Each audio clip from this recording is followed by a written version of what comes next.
Assalamualaikum warahmatullahi wabarakatuh. Sebelumnya perkenalkan, saya Rima Amalia Zahra dengan NIM 2310911220038. Dan di sini saya izin untuk menjelaskan sedikit terkait anatomi mata dan juga pemeriksaan mata. Superficialnya, pada atas mata terdapat alis atau eyebrow, dan itu berfungsi supaya saat ada cairan dari atas mata kita, baik dari kepala ataupun dari dahi, cairan tersebut tidak langsung terkena ke bagian mata. Lalu untuk eyebrow sendiri atau alis disebut juga sebagai supercilia. Lalu ada juga cilia atau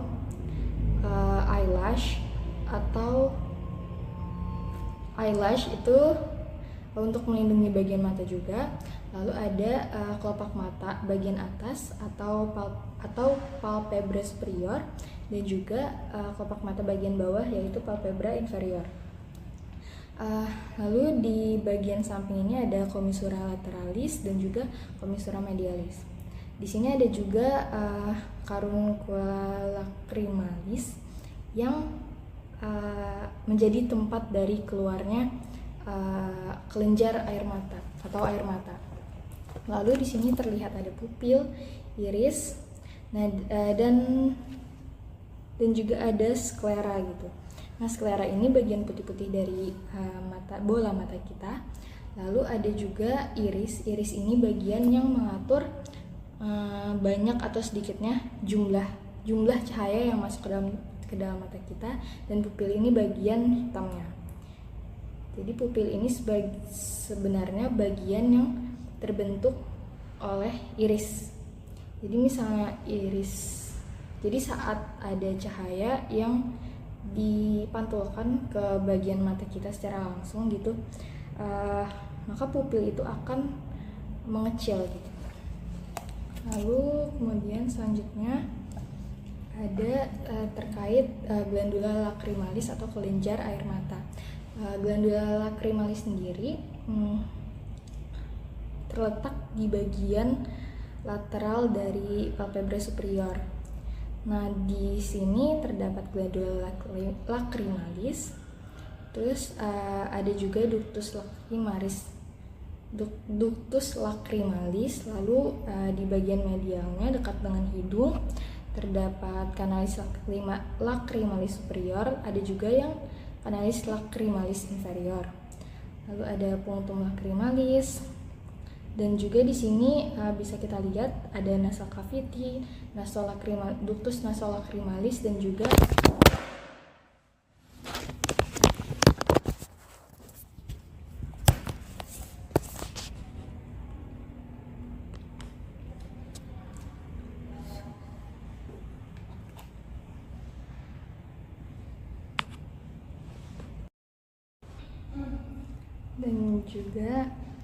saccus lacrimalis, dan akhirnya akan bermuara di bagian meatus nasi media, meatus nasi inferior di bagian hidung atau cavum nasi. Lalu selanjutnya di sini terdapat beberapa otot yang ada di bagian mata. Jadi otot-otot yang ada di bagian mata itu bisa terbagi menjadi intraokular sama ekstraokular. Nah, dari bagian ekstraokular ini bisa dilihat ada dua otot yang menyilang atau oblik, dan juga ada yang lurus atau rectus gitu. Nah, jadi di sini ada dua musculus obliquus, yaitu musculus obliquus yang inferior dan juga superior. Lalu ada 4 musculus rectus lateral, inferior, musculus rectus medial, dan juga musculus rectus superior. Nah, dari 6 musculus tersebut, hampir semuanya itu dipersarafi oleh nervus oculomotorius, Nah, ada beberapa juga seperti musculus obliquus superior yang dipersarafi oleh nervus lain, yaitu nervus trochlearis atau nervus keempat, dan juga nervus keenam, yaitu musculus yang mempersarafi musculus rectus lateralis. Lalu di bagian dalam matanya ini terdapat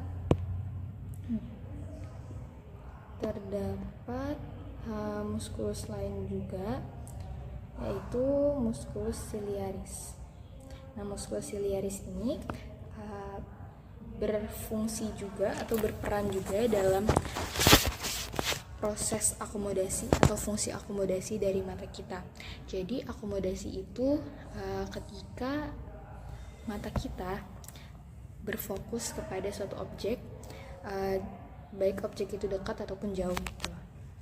Nah, jadi misalnya terdapat objek yang ingin kita lihat dan objeknya itu dekat, jadi kan mata kita akan berusaha untuk memfokuskan benda tersebut. Nah, dan itu berhubungan dengan fungsi lensa, di mana lensa ini kan fleksibel, dia itu bisa menggembungkan dan menebalkan dan menipiskan lensa ini sendiri. Nah, dan itu dibantu juga dengan musculus ciliaris dan processus ciliaris, atau keduanya itu disebut juga sebagai corpus ciliaris. Ada juga di sini ligamen yang membantu, yaitu ligamentum suspensorium, dan bisa kita lihat di sini di mana lensanya itu misalnya kita melihat sesuatu di dekat, melihat benda dengan pandangan yang dekat dari mata kita, maka musculus ciliarisnya ini akan berkontraksi. Kemudian corpus ciliarisnya ini akan menarik forward, dan juga tekanan dari ligamentum suspensoriumnya ini akan menjadi lebih turun. Lalu akhirnya lensa ini akan menjadi lebih tebal.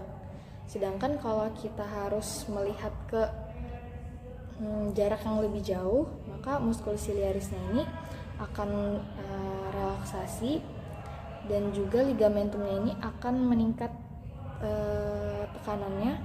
Lalu lensa kita akan menjadi lebih tipis untuk menyesuaikan jarak dari benda tersebut yang kita lihat.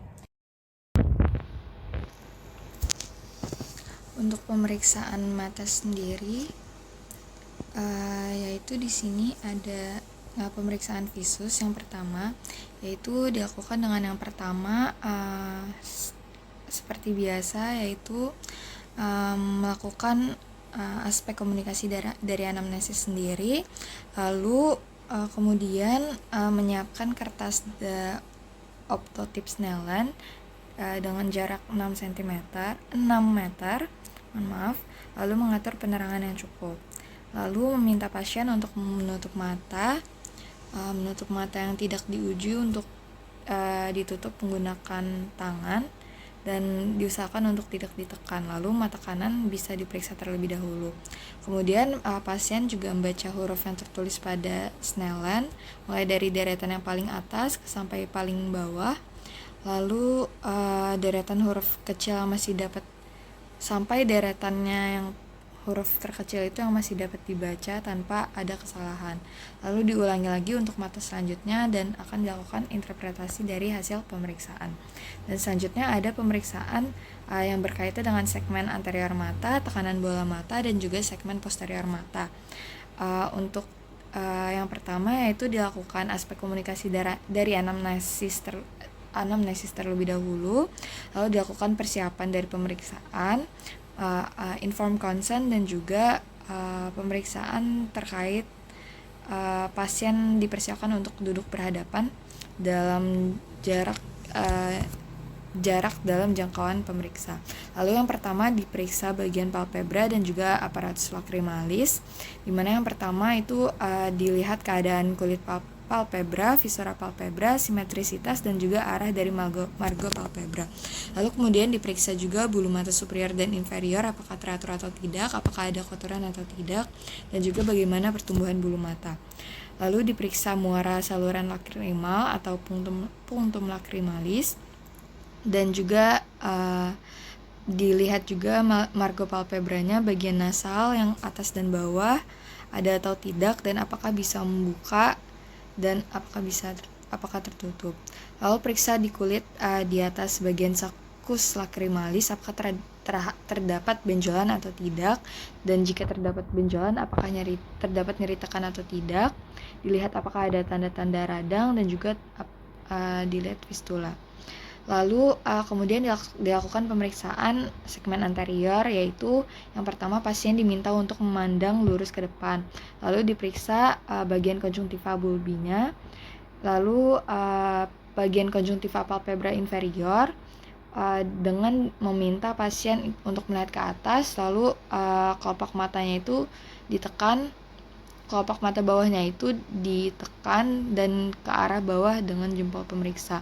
Lalu untuk konjungtiva palpebra superior, pasiennya melihat ke bawah dan menggunakan jempol dan telunjuk untuk membalik kelopak superior. Lalu untuk memeriksa kornea bisa menggunakan cahaya senter dari depan dan dari samping, cahaya senter yang biasa, dari penlight yang biasa. Lalu dilakukan pemeriksaan bilik mata depan dengan cahaya senter dari depan dan juga dari samping. Lalu dilakukan pemeriksaan pupil, refleks pupil direct dan juga indirect. Kalau refleks direct dari mata kanan diperiksa dengan menyorotkan cahaya senter ke mata kanan dan dilihat pupilnya apakah miosis. Lalu untuk indirect pada mata kanan diperiksa dengan melakukan penyorotan cahaya senter pada mata kiri, lalu diamati pupil mata kanan, apakah pupil mata kanannya miosis atau mengecil. Lalu memeriksa lensa mata dengan menyinari dengan cahaya senter dari depan, apakah jernih, apakah terdapat kekeruhan, dan jika terdapat kekeruhan apakah tipis, kurang padat ataupun padat. Lalu dilihat iris shadow-nya pada permukaan lensa, apakah positif atau negatif. Lalu dilakukan pemeriksaan tekanan bola mata, diukurnya secara digital atau menggunakan jari-jari, di mana pasien itu diminta untuk melirik ke bawah, terus pemeriksa itu menempelkan kedua telunjuk secara bersamaan pada kelopak mata atas yang menutupi bola mata daerah sklera, terus ditekan bola mata secara bergantian dan dirasakan fluktuasinya. Lalu untuk pemeriksaan segmen posterior dilakukan dengan meminta pasien melihat satu objek di belakang pemeriksa. Lalu dilakukan pemeriksaan menggunakan lensa ophthalmoscope seperti yang ada di gambar, sesuai dengan ukuran kacamata pasien. Lalu dipegang dengan tangan kanan, lalu memeriksa mata kanan pasien. Untuk pemegangan ophthalmoscope itu, jika dilakukan pemeriksaan pada bagian mata kanan pasien, maka dilakukan pemeriksaannya dengan tangan kanan pemeriksa, dan sebaliknya juga. Lalu dilakukan pemeriksaan pemeriksaan funduskopi, yaitu yang pertama dinyalakan ophthalmoscope, lalu pemeriksa secara dekat melalui lensa ophthalmoscope mata pemeriksa pada jarak 30 cm di depan pasien, disorotkan cahaya ophthalmoscope ke pupil mata pasien dan pemeriksa bergerak maju agar dapat fokus untuk melihat pemeriksaannya, untuk dilakukan pemeriksaannya. Lalu letakkan jari telunjuk di panel lensanya, terus bisa dilakukan pemutaran atau pergantian lensa untuk memfokuskan.